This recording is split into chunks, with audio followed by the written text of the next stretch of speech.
Hai guys, jumpa lagi di podcast Kelakar Sesah Winter dan Patah Palembang. Saya mau buka pantun dulu nih. Makan siang, makan malam, lauknya tetap ikan asin. Izinkan saya ucapkan salam untuk para penonton sekalian. Assalamualaikum warahmatullahi wabarakatuh. Waalaikumsalam warahmatullahi wabarakatuh. Nah, pada podcast kali ini kita kedatangan tamu yang sangat luar biasa. Beliau adalah dosen program studi ilmu perpustakaan ya Pak, Ya, di Fakultas Adab dan Humaniora UIN Raden Patah Palembang. Beliau bernama Bapak Dr. Mulyadi M.Hu. Pasti semuanya sudah tidak asing dengan beliau. alhamdulillah. Selamat siang Pak. Ya, selamat siang. Baik, kalau tadi dibuka pantun, saya juga harus berpantun juga ya. Oh, oke, dibahas pantun. Daun keladi, daun pepaya. Cakep ya? Asik. Cakep. Hidup di tengah-tengah sawah. Jumpa lagi dengan saya di podcast Kelakar Sesah Pahum UIN Raden Patah. Yeay. Oke. Ya. Di podcast ini saya mau nanya nih Pak, tentang sosok Bapak Mulyadi. Pasti sudah banyak berkecimpung di dunia perpustakaan ya Pak pastinya. Ya. Mungkin bisa diceritakan dulu Pak supaya kita lebih mengenal sosok Bapak. Ya, baik. Saya salah satu dari dosen prodi ilmu perpustakaan di Pahum, prodi ilmu perpustakaan. Sebelum jadi dosen saya memang dulu pustakawan. Wow, luar biasa. Ya, jadi nanti mungkin tema kita juga mungkin tentang perpustakaan ya, perpustakaan Iya. dan pustakawan. Tentu sedikit banyak nanti saya akan coba dengan pengalaman yang sudah pernah saya jalani gitu kan. Ya, tahun 2015 saya baru pindah dari pustakawan ke dosen ilmu perpustakaan, karena dulu prodi kita masih konsentrasi Oh iya, betul, masuk Pak. di prodi sejarah peradaban Islam. Tahun 2015 kita UIN yang jadi UIN itu kita sudah bisa berdiri di prodi sendiri ilmu perpustakaan, dan pada waktu itu saya sempat kaprodinya yang pertama. Kalau sebelumnya waktu konsentrasi ada Ibu Herlina, Ibu Sri sempatnya. Tapi begitu sudah jadi ilmu perpustakaan, alhamdulillah saya 2016 ya, sampai 17 karena melanjutkan studi. Jadi saya menyerahkan ke Pak Yanto ya, sekarang Pak Yanto ya. Ya betul Pak. Bapak melanjutkan studi di mana Pak?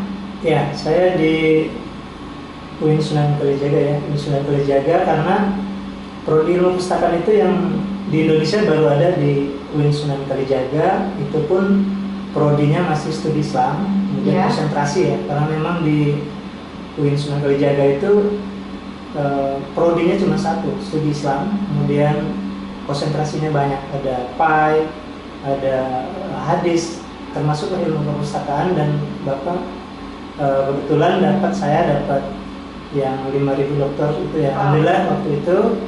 Dan alhamdulillah 2017 masuk, 2020 selesai tepat waktu, alhamdulillah. Luar biasa sekali ya penonton, ternyata jejak Bapak Mulyadi ini. Nah, saya pengen tahu nih Pak, apa sih yang menjadi motivasi Bapak untuk melanjutkan studi sampai S3 dan setia dengan prodi ilmu perpustakaan hingga saat ini Pak? Ya. Mungkin bisa menjadi motivasi kami kan, yang muda-muda, terus menjadi motivasi mahasiswa perpustakaan untuk tidak berhenti lah Pak, untuk berkembang di dunia ilmu perpustakaan itu sendiri. Gimana Pak? Ya, di agama kan kita tuntutlah ilmu dari buayan sampai akhir hayat ya, atau dari negeri sampai ke negeri Cina, itu agama mengisyaratkan seperti itu. Kemudian kalau kita terjemahkan dalam makna sebenarnya ya menuntut ilmu di era sekarang itu berarti ya kita harus melanjutkan studi. Jadi saya seperti itu, bahkan sama anak mahasiswa yang di kelas saya pesan saya gitu, kalau selesai S1 harus melanjutkan S2 S3-nya, karena sebenarnya menjalankan itu tadi ya, kalau saya prinsipnya ternyata menuntut ilmu sampai akhir hayat itu ya harus kuliah gitu kan, sampai selesai itu belajar terus artinya kan.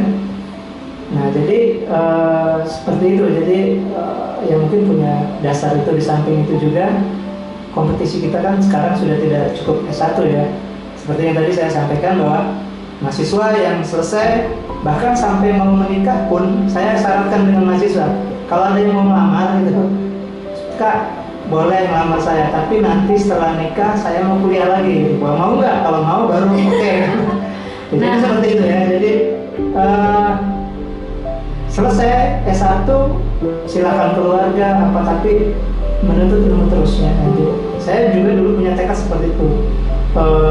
Kalau dalam sejarah perkembangan hidup saya banyak sekali rintangan ya, kita dari start maupun dosen itu sulit yang nyaman dulu, tapi Iya, Pak. kita berdoa tetap berusaha, akhirnya ada juga jalan yang alhamdulillah pindah ke dosen.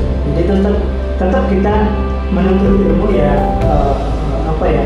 sampai akhir hayat, bahkan begitu selesai pendidikan yang tingkat tinggi pun ya kita masih tetap mengejar yang mungkin ke profesornya ya, atau mungkin ada profesor pun kita mengamalkannya. Jadi menuntut ilmu tidak ada akhir sampai akhir hayat, begitu ya.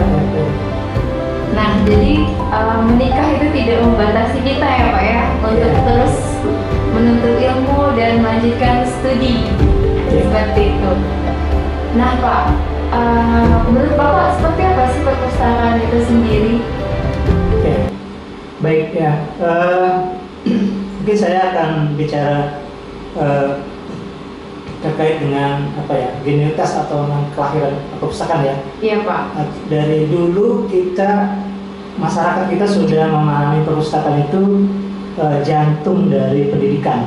Betul Pak. Nah itu sebenarnya kalimat slogan rahasia yang perlu kita ungkap ya. Kenapa perpustakaan dianggap jantung pendidikan? Sebenarnya kalau kita mau balik kehidupan masyarakat dari pemerintah katakanlah ya, jantung negara itu adalah pengetahuan. Itu mungkin kita ini ya, jantung negara adalah pengetahuan. Jadi kalau negara akan maju jika manusianya punya SDM, punya pengetahuan yang tinggi, pasti akan maju kan? Luas lah ya, wawasannya luas, cerdas ya, itu negara akan maju. Nah, pengetahuan didapat dari pendidikan kan? Betul. Pendidikan, sekolah S1, dari TK sampai S3. Nah, sementara jantung pendidikan adalah perpustakaan. Nah, itu jadi kalau kita mau telusur, ya kalau negara ingin maju, ya perpustakaannya karena di jantungnya ya. Selama ini kemungkinan ini bukan ini ya, artinya sebagai suara hati kita masyarakat bahwa kemungkinan bagi orang-orang yang punya duduk di pemangku kebijakan itu memperhatikan perpustakaan. Jadi jantungnya belum kita urusin gitu. Makanya kemungkinan ya negara berkembangnya belum pesat itu karena kita SDM-nya kekurangan kemampuan mungkin kecerdasannya dan melupakan perpustakaan itu ya. Jadi sebenarnya ilmu kita ini ilmu yang cukup bagus ya. Saya sendiri merasa bangga ya di perpustakaan ya. Kenapa jantung pendidikan itu tidak profesor? Coba kalau zaman dulu kenapa tidak profesor? Kemudian kenapa tidak guru saja? Guru kan yang memberikan pendidikan kan? Kenapa harus perpustakaan? Itu kan rahasia ya. Atau misalnya kenapa tidak laboratorium kan? Lab kita misalnya gitu kan? Kenapa harus perpustakaan? Karena memang perpustakaan itu basic knowledge ya. Semua pengetahuannya semua pengetahuan ada di perpustakaan dan terbuka untuk semuanya. Kalau kita dosen, kemungkinan hanya satu bidang, kayak kita bidang ilmu perpustakaan kan, ini satu bidang ilmu perpustakaan saja yang kita kuasai, belum bidang-bidang lain. Tapi di perpustakaan semuanya tersedia ya sebagai basic dasarnya, walaupun bukan orangnya, tapi misalnya lembaga organisasi itu ataupun ya lembaga itu menaungi semua. Bahkan kita ingat mungkin kan Mbak Sally juga sebagai dosen, klasifikasi itu ada 10 ini ya, 10 dari 0 sampai 900, dari umum, filsafat, 200 agama, 300 sosial, 400 bahasa, 500 IPA, 600 apa ya seni, kemudian ada terapan sama 800 sastra, 900 sejarah, dan itu kan semua keilmuan ada di ilmu perpustakaan. Jadi itu sebenarnya kalau memandang bagaimana perpustakaan adalah jantungnya dari pendidikan gitu. Lalu kemudian bahkan akhirnya jantung negara sebenarnya perpustakaan ya. Kalau kita lihat dari polanya tadi kan, negara, pengetahuan dapat pendidikan ada dikembangkan maju oleh perpustakaan. Itu mungkin awal ini ya. Ya. Tapi kan Pak, meskipun demikian ya Pak ya, perpustakaan itu kan dikatakan jantung pendidikan karena disitulah letak berbagai bidang ilmu ya Pak. Perpustakaan itu kan mencakup berbagai bidang ilmu melalui koleksi-koleksi yang dimilikinya. Ya, betul. Nah, tapi kadang pustakawan sendiri pun merasa malu menjadi pustakawan karena dianggap sepele. Dianggap jaga buku doang nih, kayak gitu Pak. Yeah. Apa sih Pak menurut Bapak motivasi yang bisa diberikan kepada mahasiswa kita yang bakal jadi calon pustakawan dan pustakawan yang ada pada saat ini, kayak gitu? Ya, baik. Tadi perpustakaan ya. Pustakaan punya rahasia. Sekarang pustakawan juga sebenarnya punya rahasia. Apa tuh Pak? Punya rahasia ini? Kalau di Undang-Undang tahun 43, pustakawan itu adalah seorang yang punya kompetensi di bidang perpustakaan yang didapat dari pendidikan dan atau diklat ya, yang bertugas melakukan pengelolaan dan layanan di perpustakaan. Nah, pustakawan itu adalah penghantar ya, penghantar untuk semua sivitas akademika ya, pemustaka yang berkunjung di perpustakaan, dosen, mahasiswa, masyarakat umum, yang penting kan kita menghantarkan untuk mendapatkan pengetahuan. Sehingga ada slogan bahwa ilmu pengetahuan berada di perpustakaan dan kuncinya adalah pustakawan. Bukan berarti pustakawan yang megang kunci, bukan. Tapi memang kita yang menghantarkan gitu, para pustakawan ya. Jadi sebenarnya bangga menjadi pustakawan. Saya bercerita karena memang saya sempat jadi pustakawan ya. Alhamdulillah. Sama Pak. Ya, pustakawan. Kemudian saya sempat pustakawan terbaik 2013 ya, sampai banyak prestasi Bapak. 2014 ya, alhamdulillah. Jadi se-Sumatera Selatan, kemudian kita dibawa ke Jakarta, seluruh provinsi 30 ya. Kemudian kita ikut upacara di Istana Merdeka dan bertemu SBY waktu itu. Nah, jadi ternyata saya baru tahu bahwa orang-orang yang ada di Jakarta belum tentu bisa ikut upacara bendera di istana. Ternyata saya sendiri juga belum kayaknya Pak. Jadi yang di sana itu menteri ya, presiden, menteri, kemudian pesertanya itu semua terbaik pada tahun itu. Jadi pustakawan terbaik, guru terbaik di provinsi, kemudian pemuda terbaik dan lain, semuanya dikumpulkan jadi satu, kemudian mengikuti upacara itu ya, dan malamnya Ramatama. Nah itu, dan jatahnya kemungkinan hanya sekali, kecuali menteri itu yang berkali-kali. Menteri berkali-kali. Kita mungkin ada kesempatan satu kali. Kalau kita punya dosen, kita berjuang untuk jadi dosen terbaik, maka akan bisa berada di situ ya. Kemudian mahasiswa juga mungkin gitu ya. Jadi setiap tahun ada pustakawan, perpustakaan, semuanya nanti seperti itu. Saya baru tahu karena memang kita menjalin. Nah, begitu saya merasa bangga ya jadi pustakawan. Kemudian sempat juga jadi ketua Ikatan Pustakawan Sumatera Selatan ya, kota. IPI Pak ya. IPI ya, Iya. IPI. Itu kemudian makanya saya merasa pustakawan justru kemungkinan ya ini sejak ada payung hukum 2007 ya, 43 tahun 2007 itu kita sudah sejajar dengan pustaka itu dengan fungsional lain sudah sejajar. Bahkan tunjangannya lebih tinggi dari dosen, dari guru, dari peranata komputer, dari peranata humas dan dari yang lain-lain itu paling tinggi. Karena saya merasakan, saya dulu pustakawan muda, 3C waktu itu. Tunjangan pustakawan 700, tunjangan dosen pindah ke lektor 700, berarti kan selisih 100. Iya. Selebihnya yang lain itu di bawah, guru-guru juga di bawah. Jadi ini satu rahasia juga tadi kan, bahwa pustakawan kita paling tinggi tunjangannya. Itu kita belum sadar, makanya sekarang alhamdulillah banyak orang yang pindah ke pustakawan ya. Jadi pustakawan posisinya paling di itu ya, karena kita tadi sudah ada payung hukum itu. Kalau dulu memang kita anggap pustakawan ya tempat menjaga buku misalnya ruangan gitu kan. Tapi sebenarnya ketika Undang-Undang 43 itu sebenarnya pengertian pustaka sudah naung itu kan. Perpustakaan adalah institusi yang menyimpan karya tulis, karya cetak dan atau karya rekam ya, yang dilakukan secara profesional, kemudian dengan sistem yang baku, kemudian berguna untuk pendidikan, penelitian dan pengabdian informasi dan rekreasi bagi pemustaka. Jadi kalau misalnya perpustakaan itu apa? Gedung Pak, memang di situ di undang-undang sudah ada institusi, berarti gedung kan? Perpustakaan itu buku Pak, memang di situ ada karya cetak kan? Ruangan juga tadi sudah institusi tadi ya. Kemudian untuk pendidikan, untuk pengetahuan kan ada tadi. Jadi sudah lengkap. Jadi undang-undang itu sudah menaungi apa yang orang sangkakan dengan kita, dan kita akui benar, dan kita sudah merangkumnya di undang-undang itu, di undang-undang 2007 itu. Begitu. Berarti dengan adanya undang-undang ini begitu berharganya ya Pak ya profesi pustakawan, begitu dihargainya.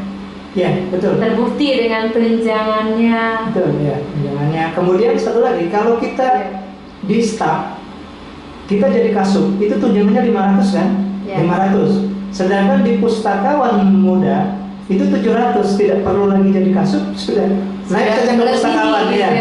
Kemudian kabak sejuta 300, sejuta berapa gitu, 100. Kami kalau misalnya pustakawan utama aja ya, yang 4A itu 1.300.000, berarti kan selisih 200. Nah itu tanpa harus jadi kepala bagian, artinya sudah pustakawan lebih sudah tunjangannya. Belum lagi kalau itu kan ada grade-nya ya. Kalau kita lihat Ibu di UIN penempatan ini, Ibu Nurmalina sama Bu Nirmala itu udah sampai berapa grade-nya, hampir sama dengan kita yang dosen gitu. Jadi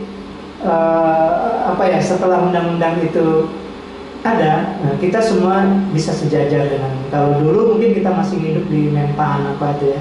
Nah, itu mungkin kebanggaan kita menjadi pustakawan. Jadi yang sekarang prodi ilmu pustakaan ya harus bangga ya, harus bangga. Bukan berarti kita karena mentang-mentang kita di perpustakaan, ini kenyataannya gitu. Iya, kenyataannya. Tapi memang diakui juga Pak, setiap tahun mahasiswa prodi ilmu perpustakaan itu meningkat, dan juga setiap tahun juga prodi-prodi perpustakaan itu semakin bertambah banyak ya Pak di Indonesia ini juga. Ya, alhamdulillah ya. Iya. Satu lagi mungkin ini ya, yang mungkin ini ya ke depan, pustakawan ke depan. Sekarang kan pustakawan itu hanya ada di perguruan tinggi ya, perguruan tinggi pustakawannya ada. Kemudian di perpustakaan daerah, pustakawan itu beda dengan pengelola. Kalau pustakawan itu diangkat menjadi pegawai negeri, ada tunjangannya. Nah itu jadi kadang-kadang kita di masyarakat ini ya oh itu pustakawan. Sebenarnya kita kalau orang perpustakaan sudah tahu ini pengelola perpustakaan. Jadi bukan pustakawan ya. Pustakawan dia sudah diangkat jadi syaratnya harus S1 ilmu perpustakaan. Kalau tidak dia S1 lain, kemudian ditambah diklat seperti yang saya alami gitu kan. Nah itu jadi disetarakan, tapi syaratnya sudah pegawai negeri, kemudian punya sertifikat ikut CPTA, calon pustakawan tidak ahli. Nah itu di Jakarta, kemudian bisa kita sejajar. Jadi pustakawan yang seperti itu. Nah menurut saya kalau sekarang meningkat, tadi bilang meningkat, ya alhamdulillah. Dan ini juga untuk kedepannya, misalnya kita andai saja, ini seandainya ya, kalau di sekolah ini kan belum ini ya, belum ada pustakawan di sekolah. Mungkin belum dianggap begitu penting. Kan sekarang ini guru yang kekurangan ngajar ditugaskan di perpustakaan. Ini yang maksud Bapak tadi, bahwa jantung kita belum diurusin. Iya. Belum diurus oleh ini mungkin tenaga yang ahlinya seperti itu ya Pak ya. Di sekolah itu dia hanya nomenklaturnya, undang-undangnya dia bilang setiap sekolah harus ada perpustakaan, titik. Harusnya koma. Nah inilah yang harus kita dobrak ya. Jadi, iya. Setiap perpustakaan sekolah harus ada perpustakaan, koma, dan satu orang pustakawan. Dengan basic?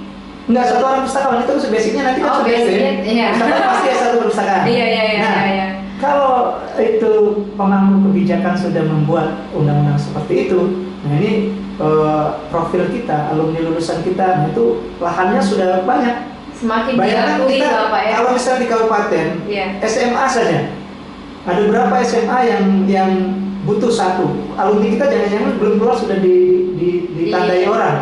Diminta lah ya. Nah itu yang kita belum ini ya, pemerintah belum melihat bahwa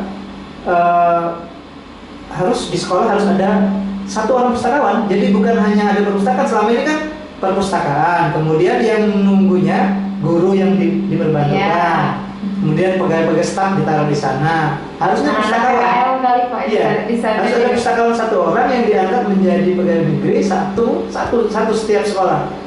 SMA saja, SMP apalagi satu kecamatan sudah berapa kan? SD, TK misalnya satu, udah kita kekurangan banyak untuk pustakawan. Nah, apalagi di Sumatera Selatan ini ya Pak ya, kita cuma Universitas Islam Negeri di Palembang yang punya prodi perpus kita sendiri ya Pak ya. Satu lagi di UT Palembang ya Pak ya. Iya betul.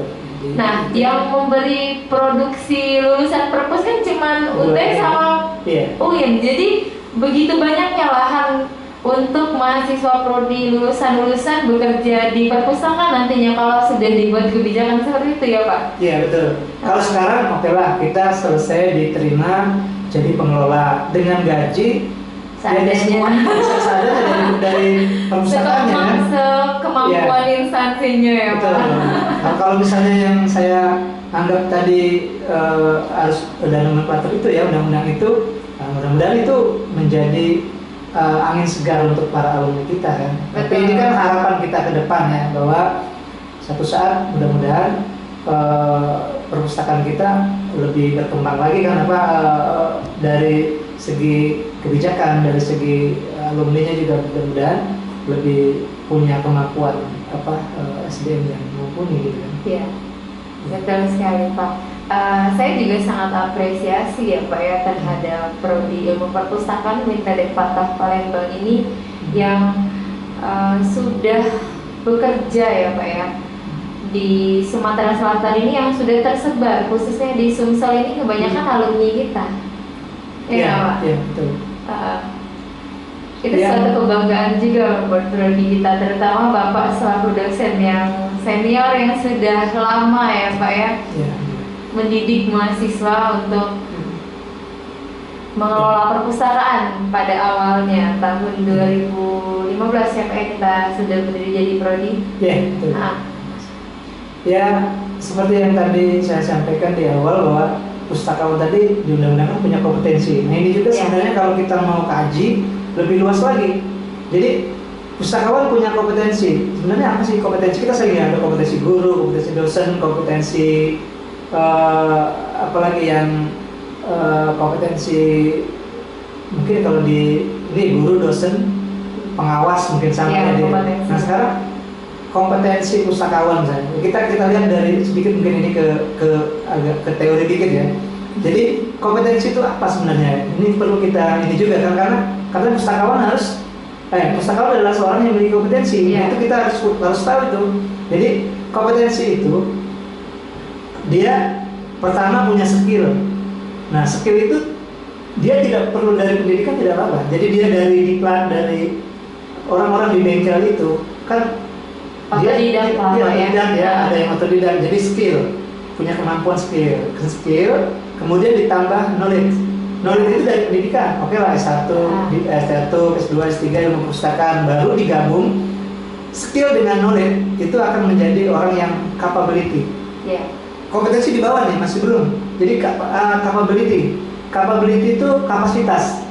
Jadi kalau ada orang ini mau mengklasifikasi buku, oh si A saja tuh alumni ilmu perpustakaan karena dia punya kapasitas, punya capability. Ternyata capability itu dari skill dan knowledge, dari pengetahuan pendidikan kan. Dia sudah punya dua. Mahasiswa nanti punya skill, punya knowledge, dia akan punya capability, sudah S1 lah, punya ijazah.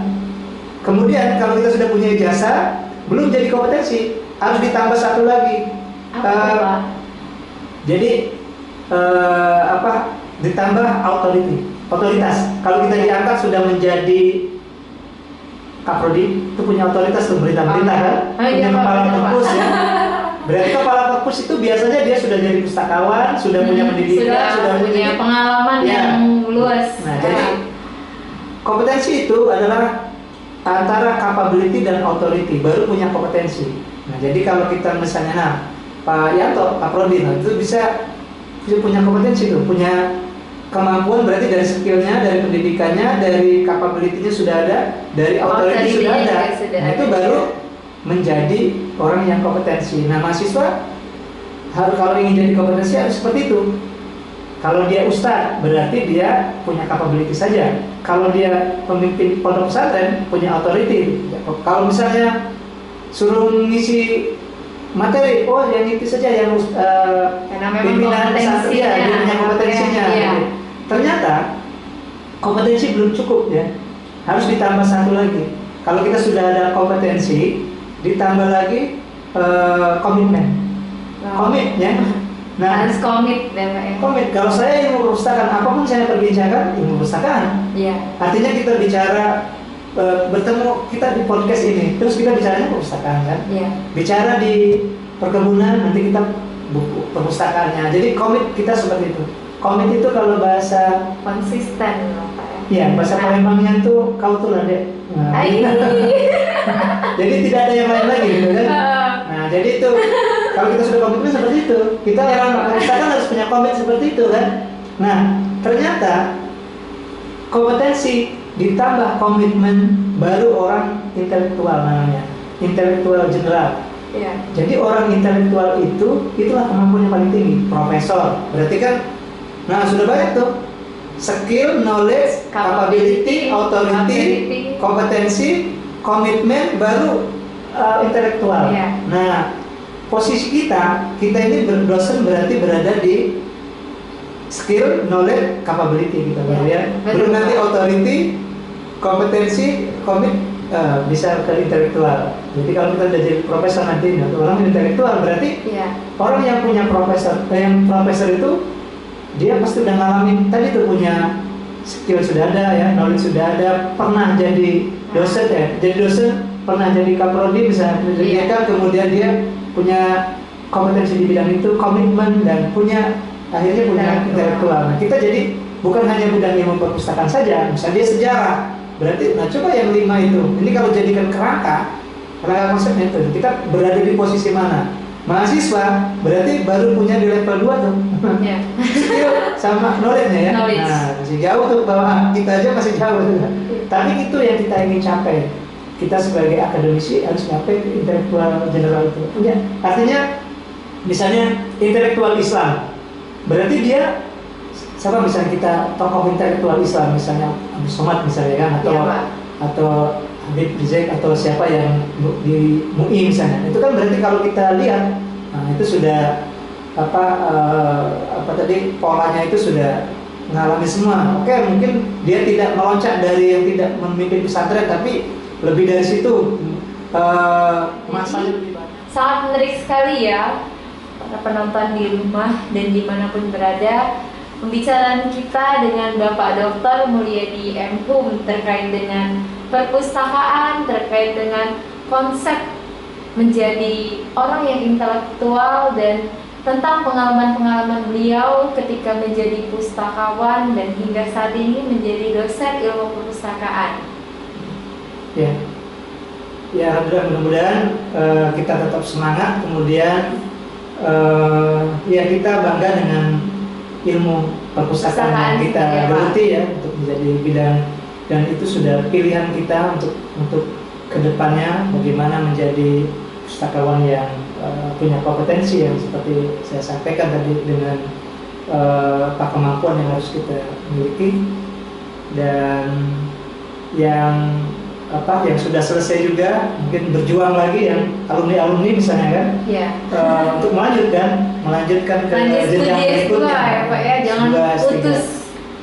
Bahkan saya punya dengan mahasiswa yang lulus itu punya target, jadi selesai S1 5 tahun jaraknya. Jadi tahun pertama belum, misalnya mungkin masih baru kolonial tahun kedua cari kerja, tahun ketiga, tahun keempat kelima harus kuliah gitu ya.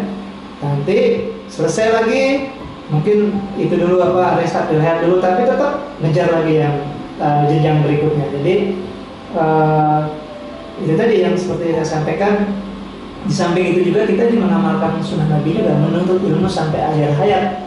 Dan itu saya punya konsep bahwa menuntut ilmu sampai akhir hayat itu bukan belajar kita, tapi sekolah terus sampai habis. Nah gitu, jadi jangan berhenti gitu kan. Sudah itu usahakan mengajar. Mengajar itu, orang yang mengajar itu dituntut untuk belajar. Kalau kita tidak mengajar, maka ilmu kita akan vakum. Jadi kalau yang selesai, walaupun ngajar anak TK, nanti kita ngajari membaca, kita cari buku-buku kan, artinya belajar. Jadi kita juga mungkin ini rahasia yang kita sampaikan. Kalau mau ngajar besok, hari ini kita cari bahan dulu kan. Pasti Pak. Ya karena mengingat kembali. Artinya kita tidak mau ini kan, kita juga punya tanggung jawab kan. Iya, kita harus membaca juga gitu kan. Jadi mengajar dituntut untuk belajar, maka satu-satunya jalan kalau ilmu kita ingin tetap berkembang ya mengajar. Jangan putus untuk mengajar, apalagi mengajar agama misalnya itu di samping dunia akhirat kan, apapun. Jadi tetap otak kita diasah untuk mengembangkan pengetahuan dengan mengajar. Oke, para penonton podcast Kelakar Sesang Vakum, mungkin sampai di sini dulu obrolan kita ya Pak ya. Di lain waktu nanti kita sambung kembali dengan saya Selianda selaku host dan Bapak Dr. Mulyadi M. Hum selaku narasumber kita pada hari ini. Oke, baik. Kalau tadi kita dibuka dengan pantun ya, juga nih misalnya ada satu pantun. Oh, silahkan Pak. Iya, sesuatu. Paling enak makan pepaya, apalagi ditambah dengan es batu. Ya. Sekian saja dari saya akhiri. Wassalamualaikum warahmatullahi wabarakatuh. Waalaikumsalam warahmatullahi wabarakatuh. Ujungnya itu ya Pak. Iya Pak. Oke, ya, Pak, baik. Terima kasih teman-teman sekalian. Kami juga minta maaf kalau ada kesalahan ya. Kami minta maaf jika ada kesalahan dari kata atau ucapan kami. Sebagai penutup, kita salam literasi dulu Pak untuk menyemangati mahasiswa Prodi Perpus dan pustakawan kita. Pak, 1, 2, 3, salam literasi. Terima kasih. Terima kasih semuanya. Assalamualaikum.